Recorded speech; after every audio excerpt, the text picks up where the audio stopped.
Ito yung news update.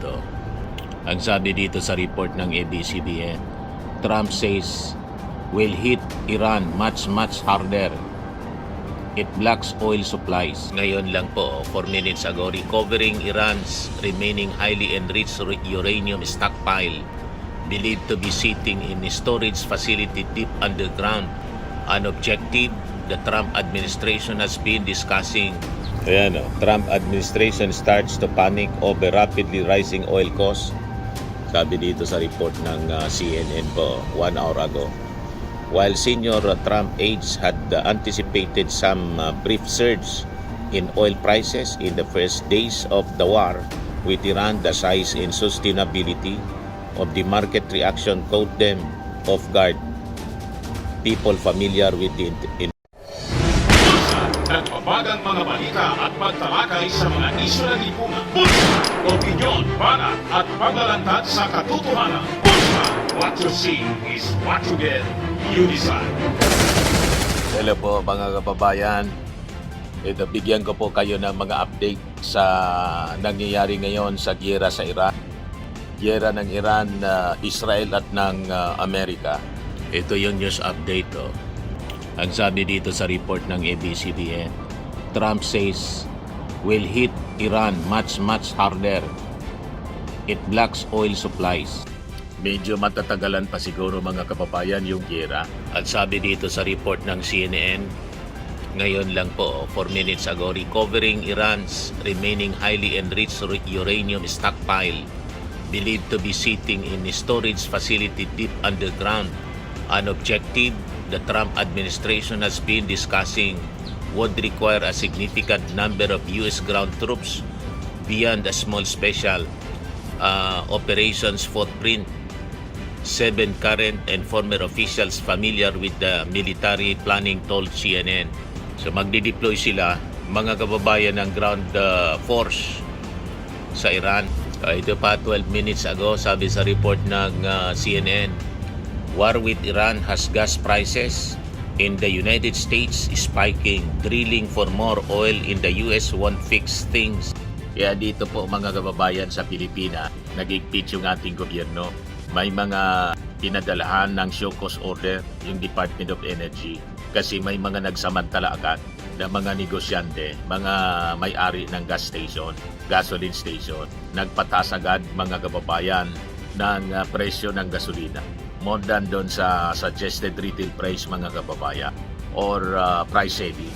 Ngayon, nag-warning si Energy Secretary Sharon Garin, ipapasaraan niya namin kayo pag hindi kayo tumino. So tama lang mga kababayan na magigpit yung ating gobyerno. Hindi dapat paintulutan yung pagsasamantala ng mga negosyante mga kababayan sa panahon ng krisis. Ngayon, itong gusto kong i-share sa inyo, yung doomsday plane mga kababayan ng Amerika. Umiikot-ikot na yung doomsday plane. Ayan mga kababayan, Navy's doomsday plane spotted circling the valley. Nire-ready na siguro ng Amerika sa worst case scenario mga kababayan. So hindi ba niya Mr. Maravillas nakakatakot na yung mga developments ng mga balita ngayon? Do not be troubled. All these things must come to pass mga kababayan.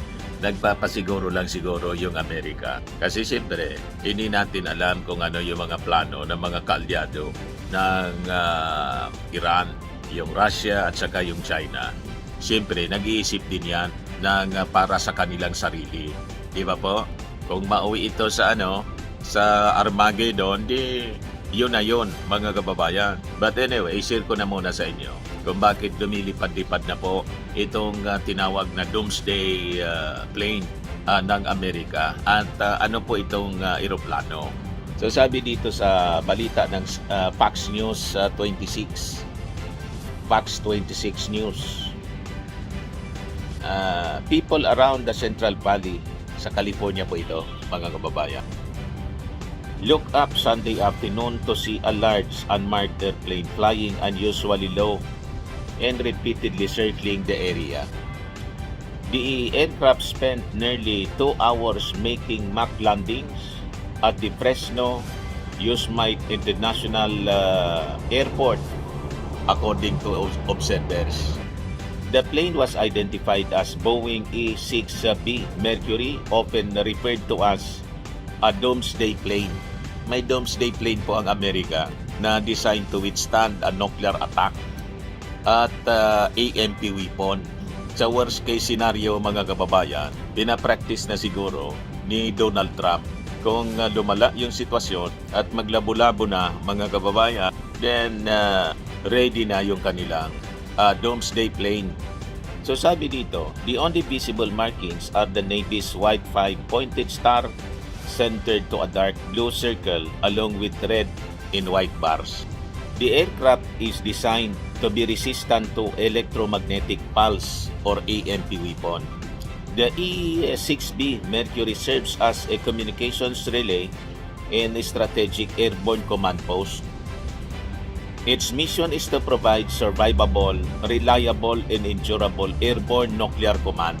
Ito yung sasakyan mga kababayan ni Donald Trump na doomsday plane at doon pwede niya na isagawa yung palabas ng mga orders. Pindutin mo na niya yung mga nuclear weapons natin, parang yung sa pelikula po. So yun mga kababayan, ang mission niya is to provide survivable, reliable, and endurable airborne nuclear command, control, and communications for the President. So itong gagamitin ni Trump. The Secretary of Defense at yung US Strategic Command. The Navy operates two operational squadrons of the aircraft, the Iron Man of the Fleet Air Reconnaissance Squadron 3 and the Shadows of VQ-4. Matindi po ang Amerika, mga kababayan. The planes deploy from the main operating base at Tinker Air Base, Air Force Base in Oklahoma, supported by the Take Charge and Move Out Takamo Weapons School in the Roughnecks of Fleet Air Reconnaissance Squadron 7. A fleet replacement squadron po. Yung mga aircraft also deployed to forward operating bases at Travis Air Force Base sa California, Offutt Air Force Base sa Nebraska, saka yung Naval Air Station Patuxent River sa Maryland and other locations as directed. Command center po siya mga kababayan. So nagsisimula na siya mga kababayan na maglipat-lipat, pinapractice na. Ayan siya po mga kababayan, yan ang doomsday plane ng Amerika. Sa kabagaan niya Mr. Maravillas, malapit na yata yung the end. Sabi sa Bible po, the end is not yet, but all these things must come to pass mga kababayan. Di ba?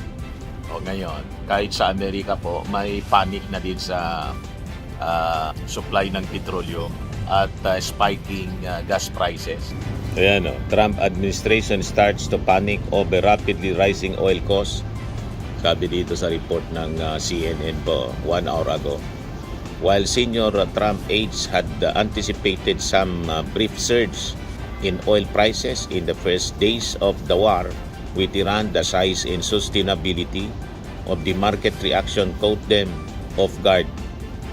People familiar with the internal discussions told CNN. Magtipid tayo mga kababayan sa gasolina.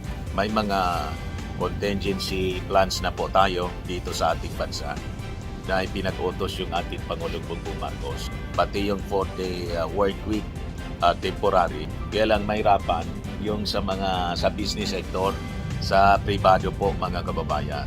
Nag-react na yung mga employers kasi siyempre maapektuhan yung production nila mga kababayan. Babagsak yung mga negosyo niya. But kailangan nating gumawa ng mga adjustments kasi hindi man natin ito ginusto mga kababayan. And we just hope and pray na matapos agad yung conflict. Kaya lang baka abutin po ito ng mahaba-habang panahon. Umabot ng 6 months or more. So sabi dito sa balita, the Trump administration has started to panic about the spiking price of oil. While senior Trump aides had anticipated some brief surge in oil prices in the first days of the war with Iran, the size of sustainability of the market reaction caught them off guard. People familiar with the internal discussions told CNN. Yung mga latest na balita ngayon na gusto kong i-update kayo, mga kababayan. This is a global shock na apektado lahat ng mga bansa sa buong mundo. That includes syempre dito sa atin at napipil na natin mga kababayan. Nararamdaman na natin. Now, as oil prices hover near $100 a barrel just over a week into the war, and the US gas prices are moving sharply higher, it's prompted a belated rush to try to reassure investors and seek ways to tamp down the impact. But the administration is confronting the limits of its power, sabi po dito sa balita. In the reality that President Donald Trump's decision to wage war abroad threatens to wipe out some of his key economic accomplishments at home. It's hard to see anything but continued upward pressure on prices, sabi po ni Neil Atkinson, a long-time energy analyst and former head of the International Energy Agency's Oil Industry in Markets Division. For now, shipping traffic through the Strait of Hormuz remains at an effective standstill, disrupting roughly 20% of the world's oil supply, with little sign of when tankers will again be able to safely traverse the critical waterway of the coast of Iran. Yan ang problema po, na-disrupt yung supply ng petrolyo dito po sa Strait of Hormuz. Oil prices early Monday neared $120 a barrel before backing off somewhat, a level not seen since the early stages of Russia's war against Ukraine in 2022. So malala mga kababayan. Yung Iran nagsabi na handa daw sila for a long war with the US. Ayan, Iran is ready for a long war with the US in only economic pain will end it, sabi ng isang senior officials. Economic pain daw, not diplomacy will end it. Matigas ang ulo ng Iran, mga kababayan. Ayaw pa rin sumurrender. At yung kahalili ni yung anak ni Khamenei inappoint as bagong supreme leader. Winabi nga na ni Trump, hindi ka niya tatagal. Pag walang permiso sa amin, hindi ka tatagal. Ibig sabihin, target siya for elimination tulad ng kanyang tatay. Ito siya, Khamenei-san, new supreme leader. Pero sa latest na statement ni Trump, mga kababayan, matatapos na niya yung giyera. Ayan, sabi dito sa balita, Trump says Iran war will end very soon. Sana nga mga kababayan, kasi patindi ng patindi yung economic impact. Anyway, share ko sa inyo yung latest na balita ngayon. US President Trump posed the idea of the Iran war ending soon, but remained vague on a timeline for ending the attacks that have rocked the Middle East and shaken the global economy. Sabi ni Trump, I think soon, very soon. Trump told reporters at his Doral National Golf Club near Miami, Florida, when asked if he thought the war could end in days or weeks. Sabi ni Trump, everything they have is gone, including their leadership niya. May pumalit na bago. Yung anak, mga kababayan, at nagbanta ng mas matinding riskback. Pero tingin ko, ano pa man yung riskback na naubos na yung Navy nila, yung mga warships nila, mga kababayan, mga eroplano, yung mga missiles paubos na rin siyempre kasi matagal na sunod-sunod sila na nagpapalipad ng mga missiles. So sabi dito mga kababayan, Trump said the United States was saving some of the most important targets niya in Iran for possible later strikes if needed, including the country's electrical grid. The US leader also threatened an attack of incalculable size if Iran's blocks oil supplies coming through the Strait of Hormuz as crude prices spike over the Middle East war. Sabi ni Trump, if Iran does anything to do that, they'll get hit at a much harder level. Yun ang banta mga kababayan ni Trump.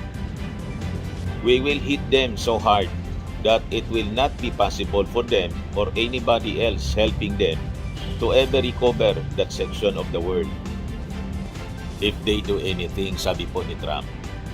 Trump added that he had a positive phone call with Russian President Vladimir Putin. Nagkausap na pala sila on the Ukraine and Iran wars. He wants to be helpful on the Middle East. Trump said of Putin, who backs Iran and invaded Ukraine in 2022. I think the war is very complete, pretty much. They have no navy, no communications. They've got no air force, sabi po ni Trump sa report ng CBS. Their missiles are down to scatter. Their drones are being blown up all over the place, including their manufacturing of drones. Dagdag pa mga kababayan ng US President. Madaling sabi, pahina na niya yung Iran kasi inubos na nila yung Navy. Pati yung mga drones nila, yung mga missiles nila paubos na rin. So yun mga kababayan, yung mga developments ng balita ngayon. We just hope matapos na po to. Pero tulad ng sinasabi natin, pasiguro yung Amerika, pinapalipad-lipad na nila yung doomsday plane. So ako po si Dante Maravillas, bye-bye po, God bless. Max Firming and Lifting Cream, pinapahid po sa mga pulses in affected area. Mainam po sa paninigas ng mga kasukasuan. Ito naman po, Automax Radiant Serum. Sa mukha naman yung application, anti-aging po siya. You will look 10 years younger than your age. Sa mga cancer patients naman po, baka lang gusto ninyo itong itry. Neng siya Red Mix Fruit Drink. Hindi mo po siya gamot, food supplement siya. Kaya lang, gawa siya mga kababayan sa goji berry. Yung goji berry may anti-cancer properties. O ngayon, yung mga inquiries ninyo, dumiritso na lang kayo sa aming messenger sa Facebook para masagot namin agad. Ayos pa? Ayos na ayos niya, Mr. Maravilla. Sa mga nagana po ng malinis and spacious fitness gym, pumunta lang po kayo sa aming Colossal Fitness Gym. May Grab car rental din po kami. But anyway, ito po pala yung aming bagong product na binibenta online. I am worldwide amazing pure organic barley powdered drink mix from Australia. Negosyo to ng aking anak na architect entrepreneur Riz Maravillas. Ayan po. Kontakin na lang po ninyo siya, Riz Maravillas on Facebook. Ang mga health benefits niya, boost immunity, improves digestion, enhance energy levels, packed with antioxidants, prevent cancer. Ito naman po yung bago naming product na binibenta online. Eye Glow Serum, whitening po siya. Tingnan ninyo yung epekto sa aking anak na architect before and now. Yung mga inquiries po ninyo, dumiretso na lang kayo sa kanyang Facebook account, Riz Maravillas.